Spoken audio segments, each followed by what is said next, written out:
Okay, I'm in the car wash. I'm going to take the time and give you this message. So I'm pumping gas, and all of a sudden on the way here, I just saw all the work. I'm sorry, I'm supposed to turn my, hold on. Cut!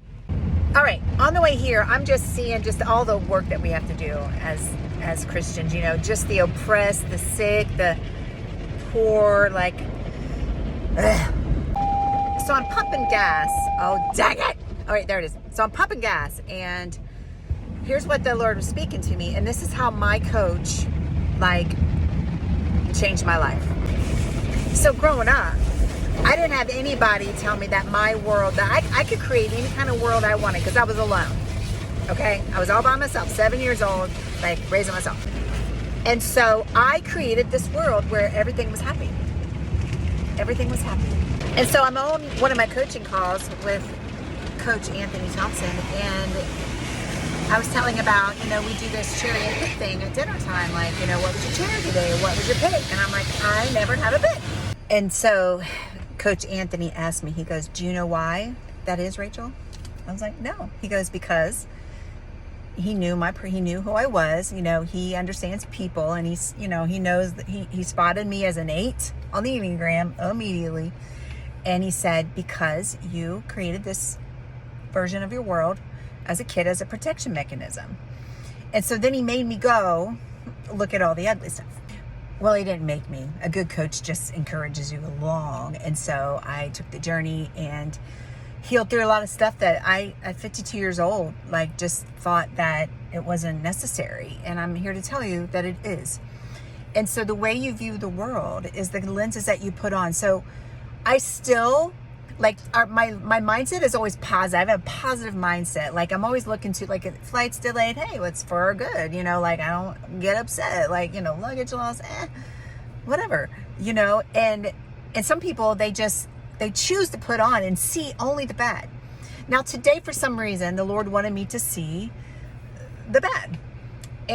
But most days I really try to take those lenses off. But here's what I've learned. Here's the point, is we have to learn how to switch our lenses out for each person we come across.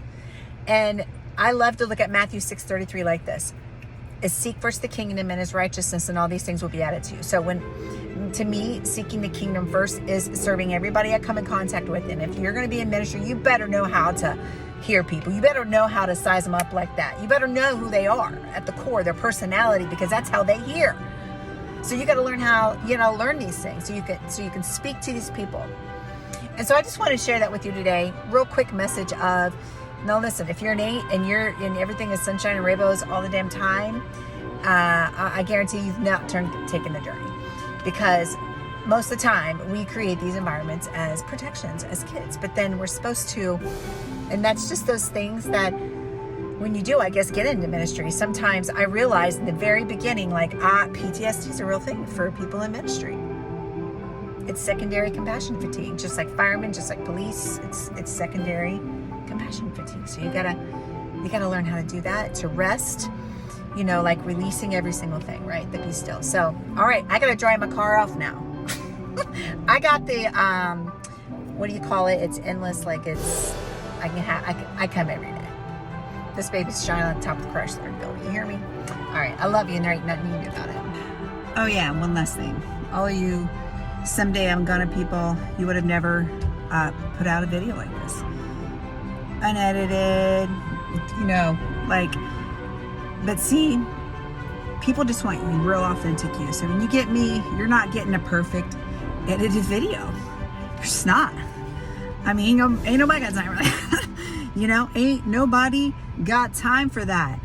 And yeah, people are going, you know, the people who are the ones that think being a perfectionist is a good thing. They're sitting there, you know, like, I remember my very first book. I wrote it through Lent, 40 days, first book, you know, freaking typos galore. And don't you know, I heard it. Don't you know? And then I could have stopped me from ever writing another book. And that's what gets me about people, like when like if they're in a business and it didn't work, then it must be all businesses don't work. I'm like, okay, so next time your car's windshield wiper doesn't work, you're gonna quit buying cars? Like, it doesn't make any sense. Anywho, all right, just put it out. Doesn't matter. People want you. People want real, authentic you. Because see, I want people to understand it is not me. It's the power inside me. He will use any misfit. PSS. I forgot about all the things. So when you serve every person you come in contact with, then all these things will be added to you. I promise you, I'm not hoarding food.